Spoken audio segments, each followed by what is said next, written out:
大家好，今天为大家带来的又是一款非常高人气重量级的产品啊，那就是我们的 SHF 假面骑士泰梨武神之刃形态啊。主角的最终形态玩具还没有出，先把男二的这个最终形态出了啊，可见它这个人气之高啊。那今天就让我们来看看它究竟如何吧。这一款的官方售价为9900日元，目前价格在900人民币啊，这个价格真的直接飞上去了，都能买2盒便宜点的骨雕了。然后原版给的这个软胶披风非常的拉胯啊，虽然说材质还行，但效果真的不行啊。然后这里是给换到了第三方布置披风啊，整体这个身形比例我认为还原的并不是很到位啊，这个腰跟大腿这里明显是瘦了啊，因为极狐系列都是通用素体嘛，然后这个幼瘦的素体就显得这个脑袋特别的大啊，至少我对这个身形比例还原并不是很满意啊，这个戴哥明显又是偷懒了。但是武神之刃的造型是真的没得说啊，是真的非常非常的帅啊，虽然说它这个皮套也是同模换色的，但是如果是这么换的话，那我是一点意见都没有啊。这个披风的设计简直就是神来之笔啊，它的皮套设计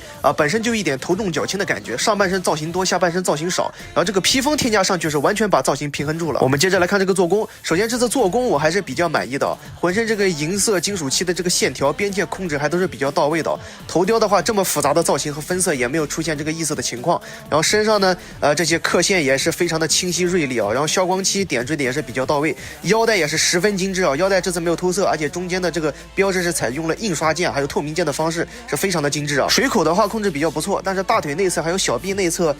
这些合模线还是处理的不是很到位啊，然后小腿这一块的这个银色金属漆还是有一点点出界的情况存在，然后其他表现都是还很不错的啊，我觉得还是挺好的，主要就是身形比例的还原有一些问题。我们来看到这个可动，由于这个头盔的大小还有这个衣领造型的限制啊，抬头的幅度并不是很理想，左右侧摆的话也一般般，低头的幅度是几乎没有啊，这个下巴这里太大了啊，没办法低下去。就是腰部可动左右侧摆的幅度还是不错，但是前后可动依旧一般般，毕竟都是极狐系列的通用素体嘛，其他系列可动什么样，这个也是什么样，是一点变化没有的。手部平台的话，这里大臂肩胛有一段避让，平台勉勉强强达到90度啊，还是需要一些力气的，因为这个有披风的干涉嘛。然后曲肘的幅度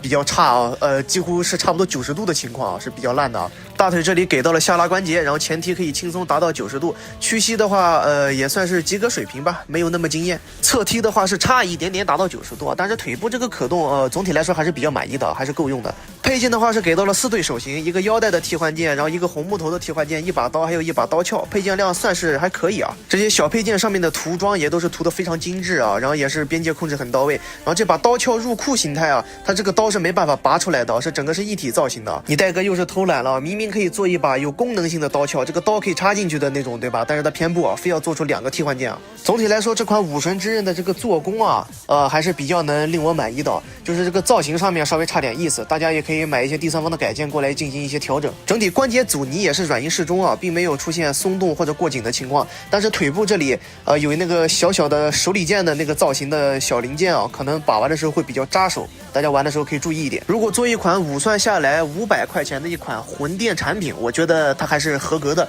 但是如今900块钱这个价位啊，是无论如何它都不值得，是绝对不能买到，兄弟们，毕竟大家的钱都不是大风刮来的，对吧？这不能让倒狗得逞啊。OK， 本期节目就到这里，感谢您的收看，别忘了点赞、3连加关注，我们下期节目再见，拜拜。